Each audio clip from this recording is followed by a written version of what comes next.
I must say, this performance in Ferrari was not bad at all. Fourth with Leclerc, fifth with Hamilton. Okay, it was a good race. Solid. The drivers are there. Leclerc made a great step, a great defense against Norris. Then he gave up in the end. But anyway, he was good, both in defending and also in attacking when needed. Hamilton, however, made a good comeback, finishing fifth. Then let's say that Ferrari was anyway ahead of Red Bull. Importantly, it was the third force, but on pace, it also outperformed Mercedes. In my opinion, now let's go see everything in detail. First, of course, I remind you, if you are not yet subscribed, subscribe, turn on notifications, leave a like to support me, and let's go see everything in detail. First, we analyze the final standings, with Piastri winning in first place. The Grand Prix and Bahrain with McLaren. Up front, a bit expected. Everyone expected McLaren up front in first place. Second, Russell. Russell had a very solid race. It's the start of the season that's going very strong in qualifying and manages to confirm these results also in the race. It must be said that the group after McLaren are all very close. In fact, Mercedes, Ferrari and Red Bull are very close in the fight for the second force. On some circuits, Red Bull is stronger. On some circuits, Mercedes is stronger. On other circuits, instead, Ferrari is stronger. So today, maybe in Bahrain, I saw Ferrari even stronger than Mercedes on race pace. But what stopped Ferrari? Well, certainly the hard tire at the end. A very questionable choice, guys. Why? Because then, fourth Leclerc, fifth Hamilton, we are happy. The final result is not so bad. It could have been worse. But when the safety car came out, you had to mount soft tires. They had already seen that on Verstappen, who did the middle stint with hard tires, that the hard ones did not work. Among other things, at the beginning of the race, the other drivers did the stint with soft tires, doing 17 laps Piastri, 16 Russell, and at the end of the race, you could do 24 laps because the safety car came out more or less when there were 24 laps left. At the end of the race, you could easily complete 24 laps, 25 laps. In fact, you see Piastri, and no risk, 25 laps with the medium tire, in fact. You could easily do these laps. Here with soft tire also, because it's the lightest car. Ferrari made a strategic mistake. This is small but certain. And the thing that surprises me a bit is that Ferrari often makes a lot of strategy mistakes. And these are quite serious mistakes because everyone else has done something different. In this case, so overlooking the fact that Ferrari started with medium tires, overlooking this fact here that while everyone else started with soft tires, Ferrari started with medium tires. But, well, it can happen, guys. They tried something different at the beginning. But everyone else started with soft tires, not them.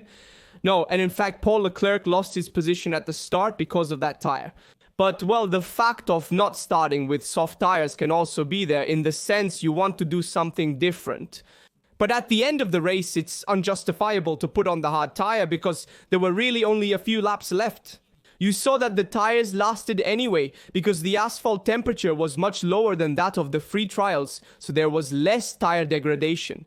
We know that the Ferrari, the SF25, manages the tires well, just like last year's car. You can't gamble with the hard tire, you have to go with the soft tire. In fact, if we want, the hard tire choice was more conservative. You had to gamble on the soft tire like everyone else did. At least you were playing on an even field. Then you didn't get ahead of Russell, you couldn't get ahead of Norris. Well, it happens, but at least you had the same tire. But in this case, you didn't play the race on the same terms at the end of the race because you had a different tire, a harder compound, and it's already a lot, in my opinion, the magic that Leclerc did. Because, guys, Leclerc finished in fourth position. Now we also see that there was an investigation on Russell who used the drag reduction system, so he is at risk of penalty, but probably he will not be penalized.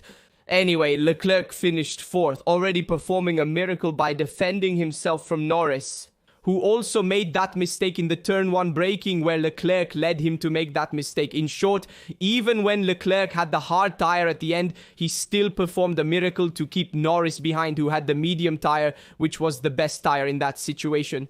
Perhaps even the soft was the best tire towards the end of the race because there was little fuel load on board the cars. The tire wear was not so pronounced. Russell himself also demonstrated this, who had the soft. Anyway, Leclerc did a masterpiece today, guys. Give this man a medal because he is supporting Ferrari. And despite the strategic mistakes that they made at Ferrari on the Gomard, he still managed to have a great race and not to suffer so much understeer as Hamilton did. Hamilton also had a great race, finishing in 5th position, and shows us that Hamilton is there on race pace. He struggles a bit more in qualifying, but on race pace he can go very strong. The problem is that afterwards with Gomard, he found even more understeer than he should have, and this was not good for the British driver. It must also be said that it was a bit of an unlucky race for Ferrari, because the safety car came out at a bad time indeed. When they then made the second stop, Ferrari wanted to extend the stint with medium tires, but in this case it couldn't because of the safety car which came out for debris on the track due to contacts. And that was an unlucky moment for Ferrari, because at that moment it was penalized along with Kimi Antonelli, who also lost a lot of positions and had to make an extra stop. But also Ferrari, in that case that had a different strategy, had to adapt to the strategy of the others and mount, in that case, soft tire. It was the best thing, and it's a pity that they mounted the hard tire, because there it went a bit to compromise everything. We have to comment though, a bit of mistakes by Norris, guys, that Norris finished in the end. Okay, yes, in 3rd position, it's okay, but damn, how many mistakes he made. From the start, that positions itself in front of the pit stop, Verstappen notices it, signals it, and therefore receives 5 seconds for the unsportsmanlike behavior that he pays in the box. Then another mistake in braking with Leclerc that he can't pass. He made many mistakes also with Russell. In the end, he couldn't attack him because he got a bit wrong the way to attack. Russell defended himself well, but damn, so many mistakes by Norris, who, despite having the better car, also put him then in the qualifiers that he was not able to maximize, to capitalize the result of the qualifiers. On the contrary, his teammate in Team Piastri, who managed to get pole position, and he said, I'm not fast enough, it's my responsibility, my fault. At least he was honest, but it's not good, guys. A McLaren driver can't make such mistakes. We know that Norris is a bit more psychologically conditioned compared to Piastri, who is a bit colder on this, but we know the talent that Norris has must try to compensate on the psychological part that is taking over him already. Last year we saw in the comparison with Verstappen, also this year Norris is having a lot of trouble, and this will certainly also affect the World Championship in comparison with his teammate, because McLaren has the better car. And we saw with Piastri's victory that, guys, it hasn't been talked about much, but Piastri has been in the lead all the time. He had a great race, and hats off to him for this victory, but McLaren still has the better car. It must be said that on race pace they are less superior compared to others. In qualifying, they make more of a difference in the race. They play it with the others, especially when there is less to manage the tire. That is when you have the tire that has grip and does not slide too much, because there is a track that is trivially a bit colder of asphalt, so you do not have the conditions that were on Friday in the free practice with the very hot track. So slippery and little grip. In that case, the McLaren is really superior to all the others. In this case, instead, in today's race, the conditions were different. So we also saw a very strong Mercedes that in the end turns was very close to Piastri for the whole race. So then sure, Piastri still had the upper hand. He also extended when he needed to, but the Mercedes was not so far away either if we want. And also Ferrari anyway with our Leclerc tire managed to hold for a few laps behind Norris with medium tires, so this is good. Another noteworthy point about McLaren is the attention they received at the Spanish Grand Prix, which is not a regular season event. They will ban the flexible wings. And so there many expect a McLaren that returns a bit more human, so to speak, that is more beatable. However, I also want to make another comment, certainly on, I put these images here very clear, which shows us a bit of a recap of the race with Piazza in front, then Russell with Gomasoft, the two Ferraris with Gomard, in that case here. This was a very beautiful moment, because we saw Hamilton take advantage of Norris's attack, failed putting himself in front of Norris there too. Let's say Hamilton helped Leclerc in some way, because in the end Norris had to go over, Hamilton go over, then Leclerc took a while. In short, in going over Leclerc and behind. We have a Red Bull, and I take the opportunity to comment on Verstappen, a Red Bull in extreme difficulty. Guys, Verstappen couldn't brake, he couldn't accelerate, he had no speed, he was struggling at all points. The car was unbalanced, as demonstrated by Red Bull's performance in the last race in Japan. Wins with Verstappen seem to have returned, and the second force almost even before, and instead, this race, Red Bull was the fourth force evident with first force. McLaren second force Mercedes, but also Ferrari was there to be second force, and then Red Bull fourth force. So this makes us understand how, depending on the track, depending on the layout, but also depending on the conditions.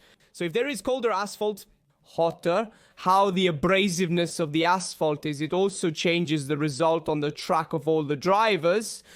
And we saw a Verstappen who had almost struggled to overtake Gasly at the end of the race. He overtook him. Luckily, Verstappen finished at least in 6th position, but he really struggled. And on the others, I also want to comment, obviously, the excellent race of Berman, who anyway finished in 10th position, so he still managed to get into the points area, and to Tsunoda. Anyway, he was too far from Verstappen. In a position, it's true, we expect something more also from Tsunoda, but being Max's teammate who manages to maximize Red Bull's performance, being 3 positions different from him, is not so bad. Among other things, a rather unusual choice. Instead, we saw Antonelli, who made that double stop. In fact, he is the one who made the most stops of all in the end, and only did 8 laps with soft tire. He was heavily penalized there, a pity, because Chimi could have gotten much further ahead in 11th place and also had the pace to do it, but was penalized by that sudden stop. In hindsight, they could perhaps have extended the stint with soft tire, but it is also true that he would have done many laps. With that tire, though, he could try this gamble, in my opinion, because it's better than making a stop after 8 laps. There are indeed many possibilities. 36 laps on soft tires seemed unthinkable before the race started. However, with hindsight, he finished in 11th position, so out of the points zone. Really a shame for him, and this is a bit of a recap of the race. It was a nice race that I enjoyed. Many overtakes we also saw in the back, however, we must give compliments. Also give compliments to Gasly for the 7th position. The Alpine that still confirmed itself there in front at times was also behind Verstappen. And so a lot of stuff. And also, however, the 2 aces in the point zone, we said with 8th Berman, 10th. And it was a race full of overtakes against overtakes, so very beautiful, very busy pity for the safety car. That, however, ruined a bit the strategies, because there could have been even more different strategies, especially on the second pit stop, and instead they were not for the safety car that cost everyone to stop. However, anyway, this is a very fun race, and especially this race here gives a spiral of light also for Ferrari. It is true we will see a different Ferrari in Jeddah next week, in my opinion. Yes, guys, because we have seen a Ferrari anyway on the race pace better than expectations. Already in qualifying, Leclerc, as I told you yesterday, found the right key in the sense that he did a good lap. Anyway, he put himself there in front. He was in 3rd position, and then he climbed to 2nd position after the penalty of the Mercedes of a position in the grid. And so already this gave confidence in the team and also in Leclerc, who seems to have found the right direction on this SF25. We still miss Hamilton because we need to find strong Hamilton also in qualifying, especially, but in my opinion, for the next race in Jeddah, if the updates to the bottom and the diffuser area can give the hoped results, we could find a Ferrari, maybe even 2nd force, which would already be a lot. We need to see if Ferrari's main goal at this moment is Mercedes. Let's not forget about Verstappen, but Mercedes seems to be on the ball, and also strong, seeing Russell's results since the beginning of the season. So far, a Ferrari that has still left me with a good impression. It gave a good signal, in my opinion. It left a good performance anyway in Bahrain, regardless of everything. It's a shame about the mistake made, because making a wrong strategy is a pretty serious error. If it's a top team, and if we look at the other teams, they almost never get the strategy wrong. So this is something to note, but still a Ferrari that's there. Hamilton was very tough after he mounted hard tires and siding understeer. I don't like this tire. In short, Hamilton did well to tell the team. It seems to me a bit the critical part at this moment of Ferrari, rightly, because we need to improve on the mistakes made. I'm confident that Ferrari will bounce back from the next race in Jeddah. Will be able to start stronger because they are getting to know this S25 more and more, which with the updates to the bottom that are not yet those that improve the ground clearance but give more aerodynamic load. And this is what Charles Leclerc also hinted at, who said in Bahrain, we will see a better car, but these updates we will see that will improve the car, especially in Jeddah, which is the track where you need to have more aerodynamic load. So watch out for Ferrari. He can have a great race next week since he had a good race in Jeddah, and this race in Bahrain ended well anyway. For them, That is 4th and 5th position is not bad. I want to stay positive because there has been a lot of defeatism at the start of this season, and now Ferrari seems to find the right balance to have a better season than the beginning. We'll see how it goes. Also, tell me your opinion on how you saw this race. How did you see the McLaren? Piastri's victory, Russell's 2nd place. And also Norris's race, the mistakes made, Verstappen's debacle as well. Tell me a bit about your thoughts on everything. This video is about Ferrari's race. Remember to like, subscribe, and turn on notifications. Don't miss any video on this channel. I always keep you updated on all Formula 1 and Ferrari news. That's all from Nasser. I'll leave you with some related videos. See you in the next video.